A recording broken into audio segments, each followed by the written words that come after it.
Good afternoon. Today's Monday, June 29th. Hope everyone had a nice weekend. Uh, Obviously, not in the office today, hence the, I don't even know if they say beautiful backdrop. I got a pretty tree behind me, and I'm doing my best, guys, to get a video with light where you can hear me.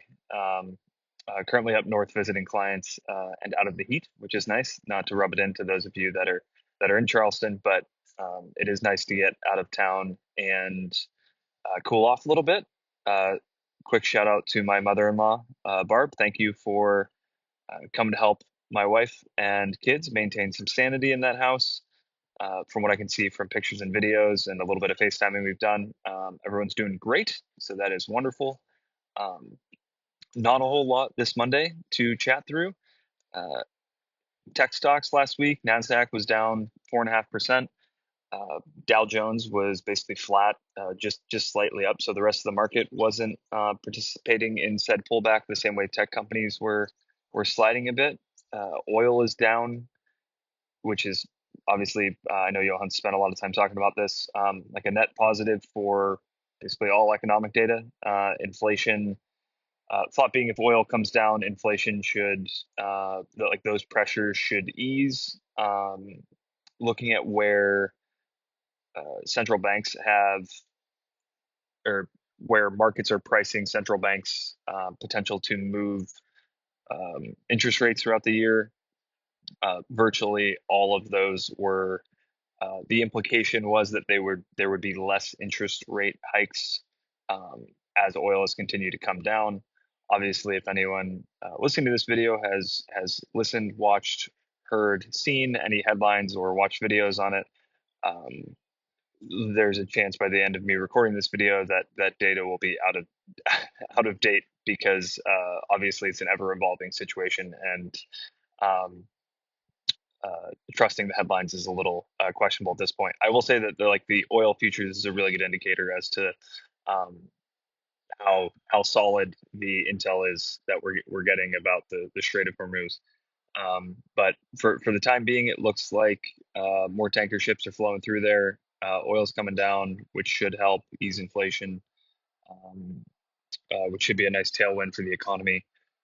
But with the tech stock sliding a bit last week, um, SpaceX down roughly 25% from its peak. It's about flat from where it IPO'd. Interesting to see OpenAI and Anthropic, who are planning on IPOing this year. At least one of them pushed. Looks like they're pushing their IPO. I don't know how much of it has to do with the SpaceX IPO and how that's gone, but it'll be interesting to see when those two behemoth companies decide to IPO. What those look like. Should be some more what we would say fun stocks to follow, just from like an educational and research standpoint. Companies that large like SpaceX, the valuation was, I mean, Johan spent enough time talking about Monday videos, but a company that big IPOing is just interesting to see how it's going to trade and behave in the first, calendar year. It'll be interesting with those AI companies as well.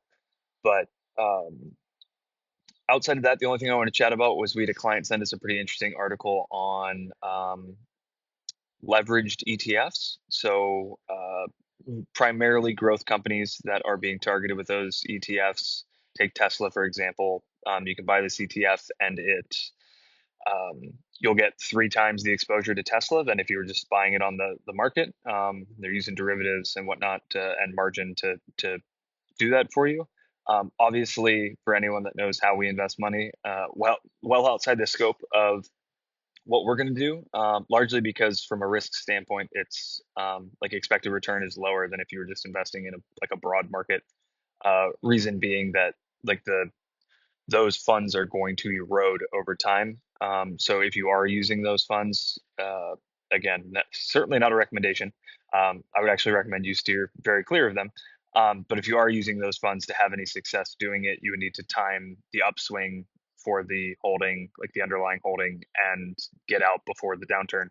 Um, there was one of them, I can't remember which ETF it was, but it was listed in the article that the underlying security was down 30% and the ETF was down 90%. So hence why that's probably not appropriate given most of our clients are in or nearing retirement. investing in those may not make sense. But his question was more around, are we safeguarded with how we invest from activity like this that could have an impact on kind of broader markets? And the two main takeaways from it are, like, I would argue that you're as safeguarded from it as you can be. There's always going to be volatility in the short and intermediate term. But as we get further down the line, we know, 5, 10, 15, 20-year periods, markets become much more predictable. So like take Tesla or Micron, for example.